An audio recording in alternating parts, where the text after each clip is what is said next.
Ooh, yeah, let's do this. I'm hungry. Yeah, I go owe ahead. somebody some Cheez-Its. Not me. Love Cheez-Its. Have you seen the baked ones or? They're so addicting. Have you ever had a Cheez-It with sour cream? No. Did you see my reel about sour cream? No. Do you not like sour cream? Yes, I love it. And Brian goes, how much sour cream do you have to eat? In the video, he asked me this, and I go, why are you so judgmental? Yeah. And I'm like, what does it matter how much sour cream I eat? Cheez-Its And with he sour says- cream are And good. he says, a moment on your lips, a lifetime on your hips. That's what he says in the video. And I said, pray for my husband. I'm going to kill him. It's true, but I'm hungry. I can eat sour cream if I want. Uh-huh. All right. It isn't actually that bad for you, I don't think. Maybe I'm wrong. Welcome. Here we are. Yeah, here we are. This is going to be a good one. Welcome. You're listening to Beyond the Front Door podcast with Lindee and Rhea at Peak Properties. We are real estate agents in Cheyenne, Wyoming, and we bring you real estate stories that will inspire you, inform you, make you cringe, laugh, cry, hopefully give you all the feels. So come on in. We put the real in real estate. Hopefully my chewing. I'm so sorry. I'm so hungry. Sometimes, as a real estate agent, you don't have time to stop and eat. So you're doing I it on the ate fly. sushi out of my car yesterday. Yeah. Like this, driving. Oh my. It was So true. I was thinking, and I literally was thinking that.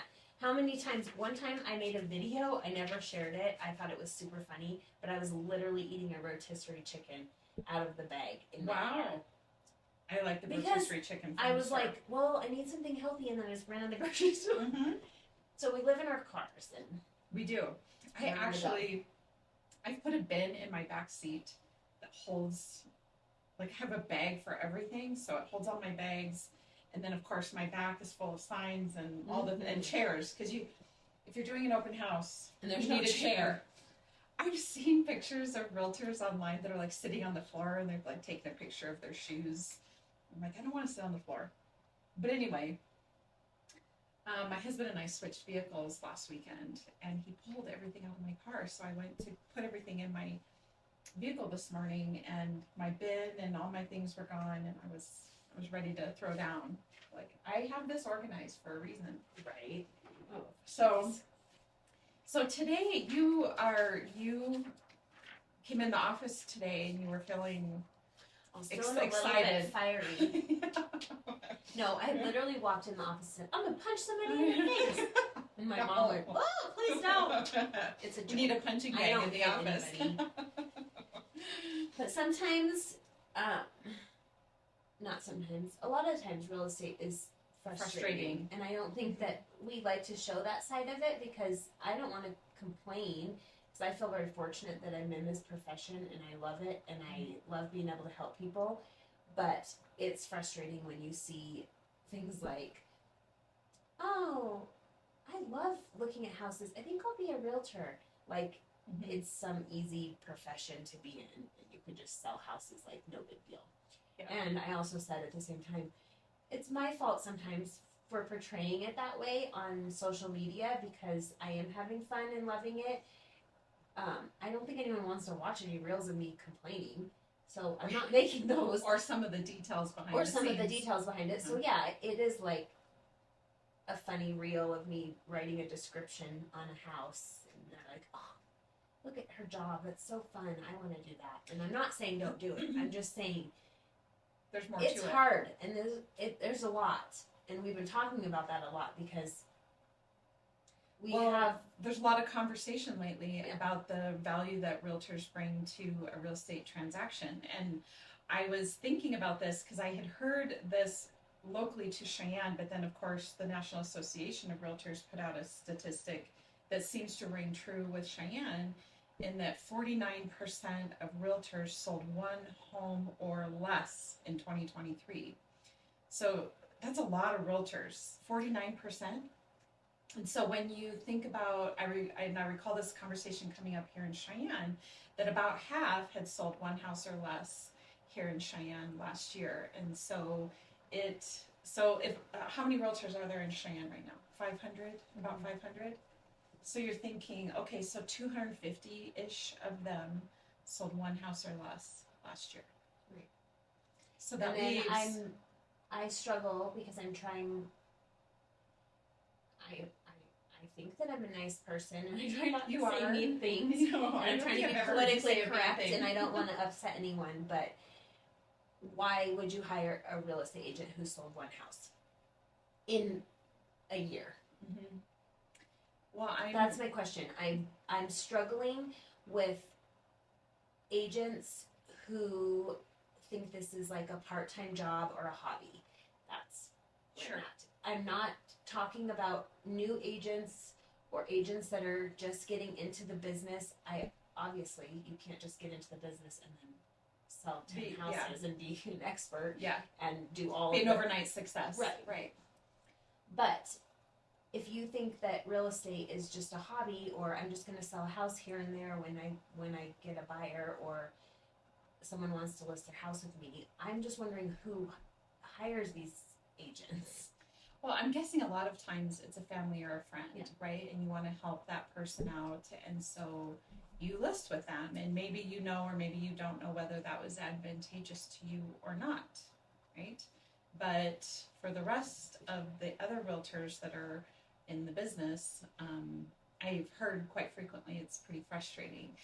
I do want to talk a little bit about, just like you're saying, when you're a new realtor and you're just getting going, and it can take a few months to really kind of get yourself off the ground. Some people do hold down a part-time job or something while they get going, but the end goal is to be doing real estate full-time, right? And to be learning the industry, learning the business, and learning how to provide the best customer service to your client. And it is definitely something that's being talked about a lot right now, because I see online where it looks like there's a significant number of people that feel like their realtor did not do a very good job for them. And then you wonder what was the situation there? How did they acquire that realtor? And then why was that happening? Yeah. And then I think it just happens that the National Association of Realtors posted or emailed out this housing study, or this housing market study. I don't know. Just this week. Yeah, just this week. And so it just gives us a bunch of statistics, and so we thought it'd be kind of cool to just talk about those today, because a lot of people might, I'm saying don't hire a real estate agent that's part-time, but then they might say, okay, well then what do I do? What do I do? Who do I hire? How do I know what questions to ask? I think it's a good conversation. The best choice for me. It's a good conversation, because according to this study, 89% of buyers across all generations, from boomer all the way down to Gen Z or millennial, 89% still choose to work with a realtor. So it's a service. It does. It's a service that's provided. Some people choose not to use a realtor, and that's okay. But currently, right now, we have some people choose not to use a lawyer, and that's okay. That's true. You want to go to prison? Yes. So, kidding, but not kidding. Yeah, there is. It really comes down to your skill, ability, and your knowledge, and all of the things. But this study is titled "Millennials are the largest generational group of home buyers. Here's what they want from agents." So we did think this would be kind of interesting to go through just a little bit to talk about what that means. What does that look like for the industry, and so to start off with, what are the trends? Millennials have been overtaken by baby boomers to become the largest group of home buyers. And I think, correct me if I'm wrong, but boomers are starting to downsize, correct? They're starting to sell the homes that they've had for a really long time to do something different. They have all that equity. Mm-hmm. Yep. So it looks like right now, the share of buyers and sellers by generation, 26% are younger boomers, 25% are Gen Xers, and then older millennials are kind of, and then the older boomers. So the trends are 25 to 33, the younger millennials, and the older millennials, 34 to 43, combined account for 38% of all home buyers. Mm-hmm. Which is interesting, because it seems like we hear from millennials, or at least online anyway. I think Wyoming's kind of an anomaly sometimes, but that they feel like that they can't buy a home, or they don't know if they're, I don't know. What do you think? Yeah, I agree with you. I think that it's interesting to see. So I know the biggest issue is that people think, so of course, that affordability is a challenge, especially with interest rates having gone up. But the desire for people to own homes is still there. People overall want to own their home. Yeah, so they talk about that in the study. What are the reasons that people are purchasing homes? And it's saying for buyers under the age of 59, the primary reason is still a desire to own their own home, just the fact that they own it. And buyers that are 59 and up, the number one reason they purchased a home recently was their desire to live closer to family, friends, or to be followed by a smaller home, so something that's more fits their needs at the time. So yes, I think about that too. Like when you're raising your kids, you want you need space, right? I had 3 sons, and they all needed space away from each other, so we had the big home. And downsizing is so hard because as I personally, just as a mother, I guess, when you're envisioning the home that you're living in, you're still sort of have that in your head that you're nesting around your family. But when your kids are grown, it's not so much the case anymore, other than when they come to visit. So, yeah. Well, and then the fact that interest rates have gone up and all these things have happened in the market, but that yet first-time home buyers has increased. 32% of all home buyers made their first home purchase. It's up from 26% from last year. And just as people are buying houses. Yes, they're still buying houses. And this isn't in the report, but it's in a report by the National Association of Realtors that you and I were talking about recently, that I think it was 19% of home purchases last year were by single women, which is, I just feel like 2023 must have been the year of the woman. Maybe Taylor Swift led it with her becoming, her billionaire status with her tour, but ultimately, 19% were single women, which is a good signal of women being able to do those sorts of things that when they weren't able to do it 50 plus years ago. This talks about single women right here. It says that Gen Z, so that's the 18 to 24-year-olds, they account for only 3% of buyers. But of those, what does it say here? 31% of those buyers are single women. Yes. So even younger single women. Yes. Are buying a home, which is interesting because some people follow a progression in life, and I think maybe that's why they don't buy a house younger, because you're going, okay, well, I'm going to wait till I'm married. Yes. We buy a house together. But there is a percentage of young people who are buying a home right away, which I think is so awesome. And we've had really sets you up for success. Yes, and to be able to just continue to get a better house in the future, or move up, or. And we've had a couple of guests on our podcast that have been in their early mid-20s that are either have purchased or are or plan to this year. And so it definitely, I think that as the generations go along and we're learning from the mistakes of, the previous generations, we're teaching our kids to make good investments and start earlier and don't live paycheck to paycheck if you don't have to. Learn how to do that, which is hard considering, the current economic climate and interest rates and those sorts of things. 82% consider a home purchase a good financial investment. Yep. So back to your initial, I guess, frustration around part-time or realtors that are not looking to be in the maybe business. Not taking it serious, or not making it their priority to be knowledgeable about the market and be actively. I just don't see how you can sell one house in a year and think that you can ethically represent someone and know all the things you need to know as a realtor. I agree. And we've already kind of laid the groundwork that this isn't really applied to new realtors that are getting started, to have the help of their brokerages and that sort of thing. But no, because it just shows. We just had a brand new realtor. Yeah, we did. Came in and he just started in January, and it shows that He's it's knowledgeable. effort based. Yes, and it's you effort need, based. if you're putting in the effort and he's excited, I mean, he seemed like an agent that I would be comfortable hiring. He, there is something to be said about the new agent who's like gung ho and just ready to just like jump in and learn everything and get out there. And then there's the others. Yeah. So, who just think someone's gonna walk up to them and buy a house and I can't. So I think our point that we kind of want to make here is that, and that we have been talking about a lot on this podcast, is interviewing realtors. Yes. Taking the time, like every time I see somebody get on the Facebook group and say, I need a realtor, who's a good one? And then there's 5,000 comments, right, that essentially ensue after that, which is great. It's great to be asking those questions. But I would recommend also anytime, and I'm blessed and I've seen you as well, where clients will get on there and suggest us as their realtor.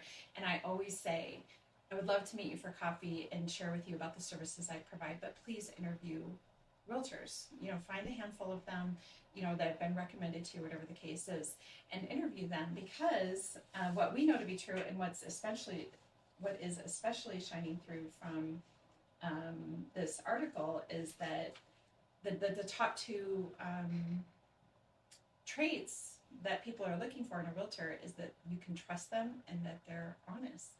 And how do you know that unless you spend a little time with them and meet them? And, you know, I always call it a vibe. You do. You get the vibe from Yeah. Do you vibe with your realtor? You know, is this something that's going to work out for you? And I would even say potentially with your lender as well. Like, you want a good team of people working behind you to make that real estate transaction happen. And so we definitely want you to interview your realtors.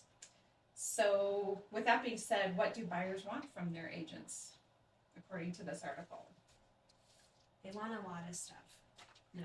They want what they should get. Yes. They want somebody who's going to listen to them. They want somebody who's going to answer the phone when they call. They want somebody who is knowledgeable about the market, about what to offer on a house.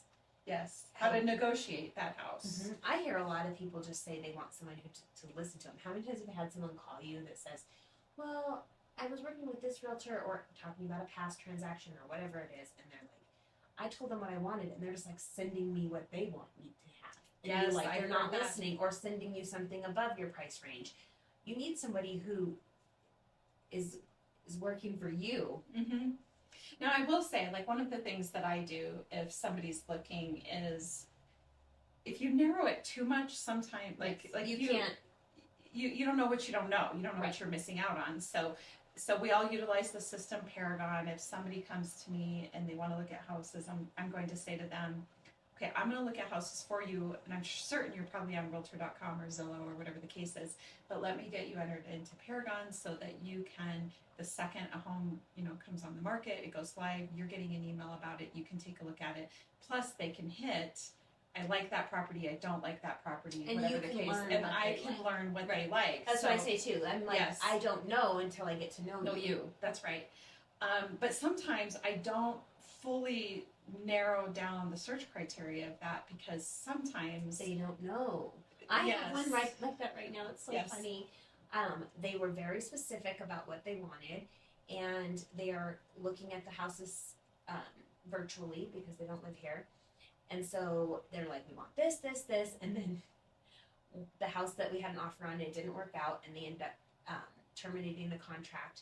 And then the next day when they send me a house, they're like, don't be alarmed, we went a completely different direction. It's like, it's okay. That makes sense. And sometimes you change your mind and they go, okay, never mind, this is what we think we want now. And you absolutely. And two, it can be something subtle like you want 3 bedrooms, but really you want 2 bedrooms and an office. Well, what if that listing has something that would work as an office, but it's not listed as a bedroom? Yes. And so I oftentimes will, I mean, oh my gosh, my phone is sitting here and it's on voice text and it's just texting everything we're saying. And who's it going to? My child's teacher. She's not going to want to read this. Will not press send. That will not press send. That's hilarious. That's probably my biggest fear in the world, is that actually I will have butt dialed somebody. Oh. and we should do a whole episode on embarrassing things you've texted the wrong person.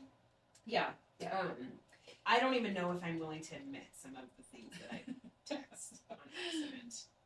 So if you're out there looking for a realtor and you're interviewing them, what do you ask them? How do you know? Yeah, how do you know exactly what it is? And what buyers want from their agents, like we've said, they want to find the right home to purchase. They want to be able to negotiate. They want help with the paperwork, determining how much they can afford, help them find their financing, teach them more about the neighborhood, that sort of thing. And this, across all generations, the following benefits provided by a real estate agent during the home buying process rank the highest. So helping them better understand the process, pointing out unnoticed features or faults with the property. And that is so true, because I think we're all this way. When you walk through a property the first time, you miss a lot of the details, right? You miss whether... And as an agent, we walk through a lot of properties and we know what to look for, and I think we notice things that sometimes people don't. And I find this when I do virtual walkthroughs and I do, or a FaceTime, because I have to be so descriptive. I think I think about things differently than an average person. So you're walking through and I'm like, that has a gap right there. That has this. Oh, I'm feeling this in the floor. Yes. And you are being really descriptive. And so that's one of the value that we bring, because if you're just a homeowner and you walk through and you're just like in awe because you get to buy a house and it's awesome, and you're like, oh, this is so beautiful. Maybe we're not trying to point out all the negative things, but maybe things that you're not noticing to just so that you can decide if those are deal breakers or not. Right. Also, a negotiated better sales contract. Provided a better list of service providers. We definitely have that. Yes. So just like a shout out to our website and Alyssa, who helped us get all those on there. If you go to sellcheyenne.com, we have a list of vendors and recommended professionals in all different areas. And so feel free to visit there if you have any questions. I still have people reach out to me all the time with, hey, I have this going on. Do you have an idea? And I don't mind that at all. Feel free to reach out to us, and we love to help you decide who can help you best. Yes. Or maybe people we've used in the past. Yep. That's another thing. I was just talking about this. I think because we're realtors, I don't know if your husband has started doing this, but if something goes wrong with my house, my husband's like, the toilet's leaking. I don't know, I'm just making an example. And then, are you going to do something about the leaking toilet? And I'm like, why am I going to do something? And I think it's because I'm a realtor. He's like, because you know people, right? And I'm just like, fine. Yes. I will call the plumber. But we've talked about that as well. Like, so a more recent conversation between my husband and I is needing somebody to come in and clean our house. Yeah. Because we don't, I think a couple weekends ago we were working together and getting the bathrooms cleaned and the floors cleaned, and I was like, and it doesn't take that long. It does not take that long to do. But at the end of the day, with everything else we're trying to do, it's the thing that gets put off. Yes. Sometimes it's worth it just to have someone else do it so that you can focus on other things. And you're supporting a local small business when you do it. So my husband goes, I'm assuming you can take care of that. Like, you can get that figured out, can't you? I'm like, yes, I think I can do that. Yeah. So some of the other things were, it shortened their home buying search, provided a good list of mortgage lenders, expanded that search area like we're talking about. Like, so I will say that if you have a realtor that's sending you things that maybe aren't completely in your criteria, I would ask the question, because I always tell people, I have this a broad search right now.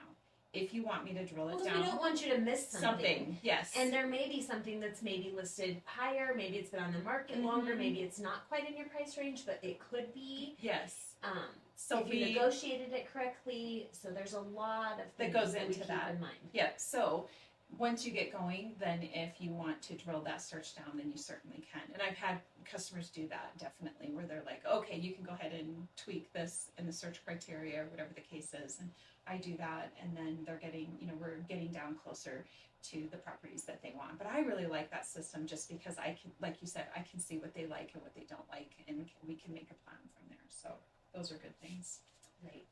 So, and then there's this next part's kind of is interesting too, because I do like to ask people how they found their real estate agent, because it's just interesting to see. I always think if I want some kind of business, I'm probably going to reach out to someone that I know or trust that has used that business, or I'm going to find someone that I'm friends with that sells that product or something like that.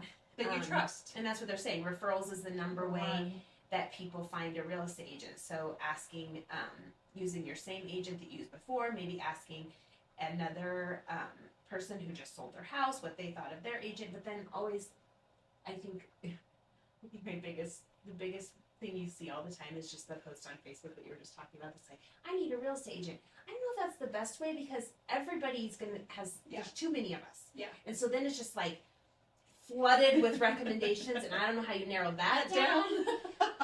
You might as well just have a list of every realtor. And then you're literally getting 400 messages, private messages. That's why usually I'm just like, thank you, and here's how you can reach me if you want, because how do you want all of us calling you? Yeah. But yes, I think maybe looking at reviews.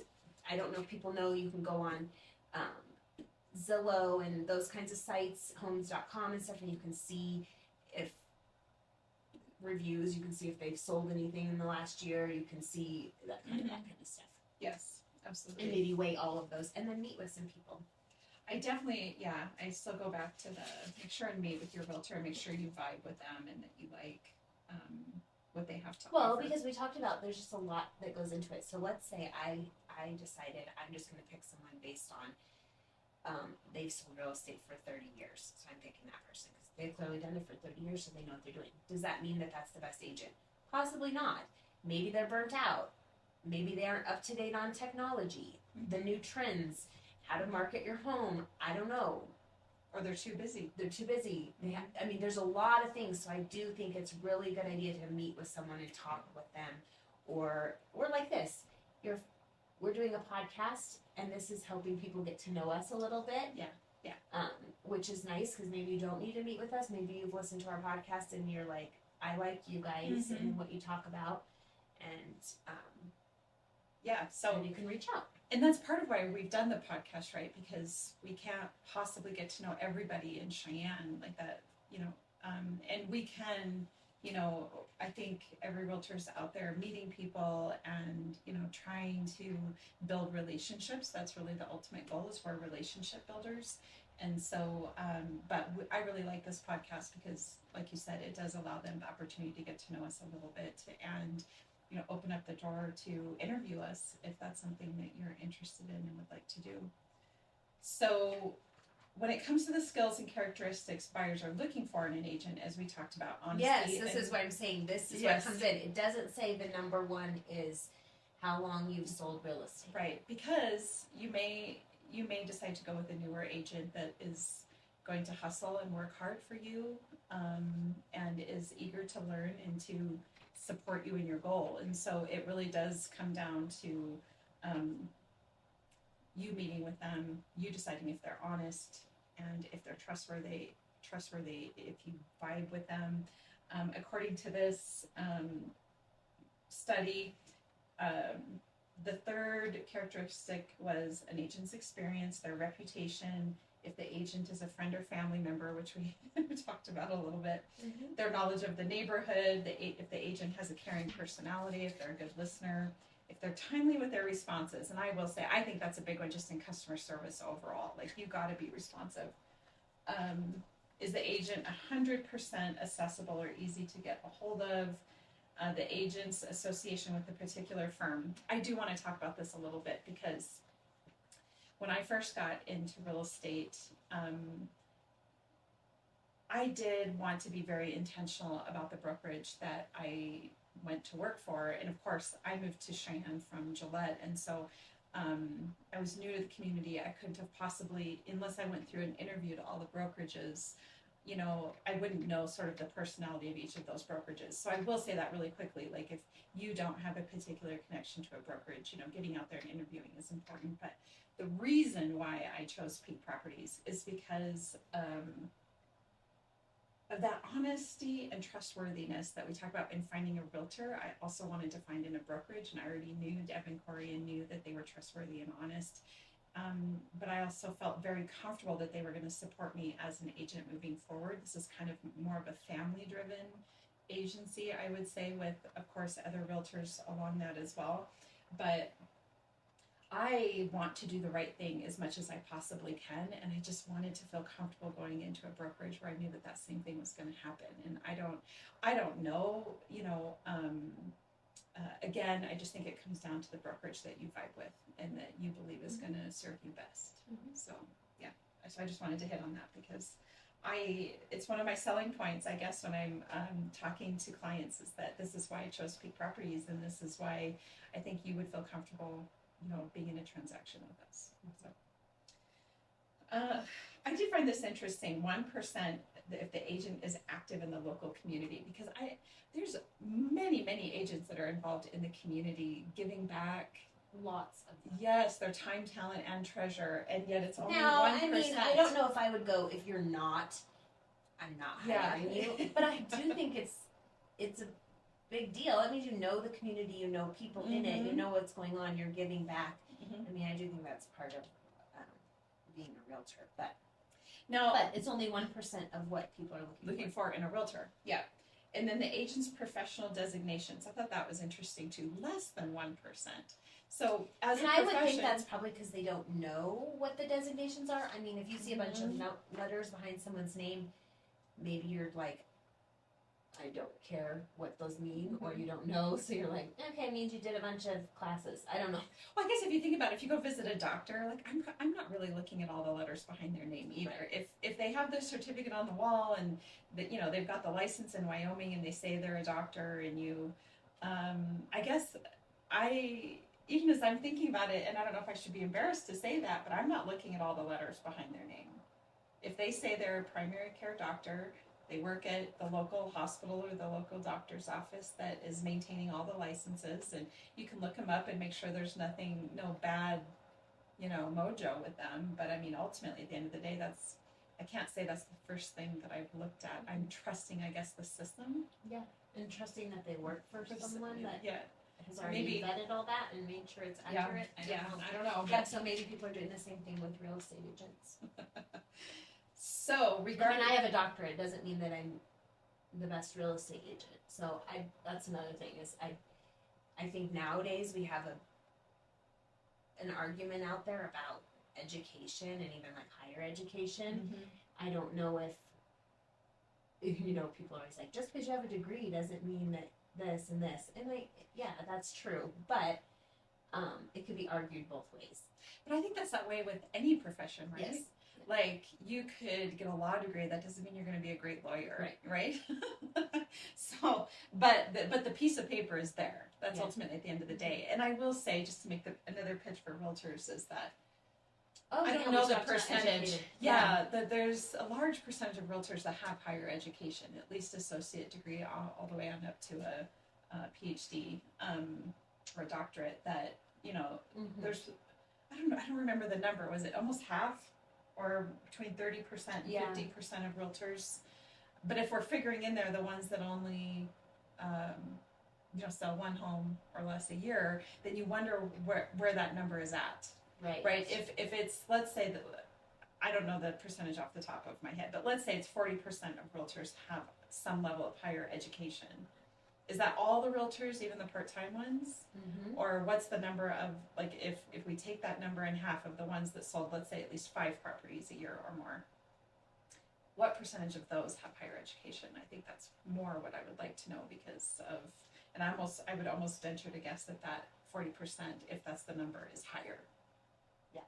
Yes, for full-time. Yeah, for a full-time I would realtor. think so too. Yeah, because the knowledge, whether it be in finance or in marketing or economics, whatever the case is, those are, just like we had Brian on here earlier from Laramie, who has a degree in finance, but his experience is in home repair and contracting. What a great marriage of experience. So definitely. And that's the other thing is, if you don't interview a real estate agent, how do you know what they bring to the table? Like that. Yeah. Yeah, he's got a great, even though he's brand new, in the world, I feel very comfortable sending a client to him because of his knowledge and his skill abilities and his background. So, regarding an agent's specific skills and qualities, honesty and integrity ranked at the top with 98% of buyers considering it very important, which I would agree with. Followed by that knowledge of the purchase price, responsiveness, knowledge of the real estate market, communication skills, negotiation skills, people skills. A lot of people skills in there. Yeah. All of those are people skills. Yeah, knowledge of local area and skills with technology. That's probably the technology. So if you're in the business long enough, you'll eventually hear from a realtor that was doing this back before there was technology, where MLS there sheets, was a book. Went into a book, and contracts were hand delivered or faxed. Or the stories of them typing them on a typewriter. Yeah. So things have changed a little bit, and you do have to grow with the technology. And of course, the most recent upgrade of technology is going to be AI, right? We're already being told in the real estate industry to be tapping into AI, and we've started with that, or I know I have started learning about it, but I mean, the capabilities of that just sound off the charts, and I have not even begun to dive into that world. It's a little scary sometimes. To really get into it, you're like, oh, do I want to do this? But yeah. It's very helpful. So, what do we got next on here? So, buyers indicated their preferences when it comes to agent communication, highlighting the ways in which agents can deliver value, keeping the buyer in the loop, responding promptly to questions, providing valuable information to guide them through the process. Personal phone calls to inform the buyer of any updates and educate them along the way ranked at top of the list. Followed by sends me postings as soon as a property is listed or the price changes. Mm-hmm. Sends me property information and communicates via text message. That is sort of a line, texting versus calling. I like texting. I know you do. How do your clients? Everyone knows. So, some of them like it and some of them don't. I know they don't. I know the ones who don't. Okay. Because they call me immediately. I know. My mom is that way. I'll send her a text. And I'm she'll fine call with me it. back. If you want to talk to me. The problem is I talk a lot. So, well, a couple problems. If you get me on the phone, I'm probably going to talk to you too long and then you're not going to be able to hang up. And then second, texting, the reason why I like it is because I can be more responsive, because I could be sitting in the pickup line, my kids are about to jump in the car and be really noisy, but I can text you and I'm not ignoring you. Or I could be somewhere else. I mean, I try to be present during my showings, but I could respond to you during a showing and say, hey, I'm showing a house, can I call you right back? Or, right. And so that's why I like texting, because I can't always answer the phone. Sure. I do think it's a good combination of both, because I think you're right. Sometimes things can be answered over text message, or a quick update can be done over text message, but then sometimes the phone call is necessary because the text is going to be way too long. Yeah, and plus you just want to be able to communicate sort of the nuance of the situation that you maybe can't do in a text message. Yeah. Let's see here. Has a website. Can send market reports on recent listings. Yeah, I was going to say even market reports. There's a lot of agents that do a really good job of that. You can follow Peak Properties on Facebook, and we do market reports, which is really interesting. Active in the local community or volunteerism. So that's kind of interesting. That's sort of contradictory. Like, you may not choose a realtor because they're involved in the community, but you kind of like it as a quality. Yeah. Right? Is active on social media, sends me an email newsletter, advertises in the newspaper. So, just for fun, if you're listening to this and you think there's another thing that we didn't mention about an agent that you look for in an agent, I think you should put it in the comments. And let us know what it is, because we like to hear from you. Yeah, message us, put it in the comments, come talk to us about it. Yeah, whatever. We would love that. Because we were just talking about all of the things. I mean, we could spend hours telling you all of the little things we do as an agent that maybe the public doesn't actually know. and it just looks like this fun job where we're showing houses, but we're doing Just all opening doors. these things. Yeah, all these things in the background. I just posted one today. Yes, of what your where mom. my mom Deb she marks the water line so you know where to shut off your water, which is a big deal, especially in like vacant homes. I have some vacant homes listed, and when the weather got really cold, we went around to each one and made sure the heat was on, made sure the water was off. I don't want your home to flood, and so those are things like to talk about with a real estate agent. There's things like that we're doing. Yeah. All the time. I had a listing where the couple was an elderly couple, and they were in a assisted living. Yeah, I don't know if it was an assisted living, more like a retired living community. And there were a few things I did with that listing, like you said, because I think that year temperatures dropped. That was last year. Where it was like down to 30, 40 below. Or something. Yeah. So I had like 3 space heaters going in their house. But then even before that, I was raking the leaves because leaves it was fall, so it had gotten all over in the entry there, the yard in front of the house. So I'm raking leaves or I'm shoveling, the sidewalk and the driveway to make sure it's all clear for anybody that wants to come through. And, it's just a small one example, but we take on your property almost like our own while you're selling it, especially if it's vacant. Yeah, to make sure that nothing goes last wrong. Week, the fence blew over at one of mine, and I went to show it, and the fence is laying down. And I called Corey because at that point in time, I couldn't myself fix it, but he went over there right away and put the fence back up. And that's what I'm saying. Like, you just don't know. People just don't know that those are the sorts of things. I've even Corey's recent story of helping a family move out of their property, spending all day doing that. I was like, commitment to customer service. Which then I want to say right now, this last little bit on here. Yes, there are a lot of people who are interviewing agents. This is saying 71% of buyers.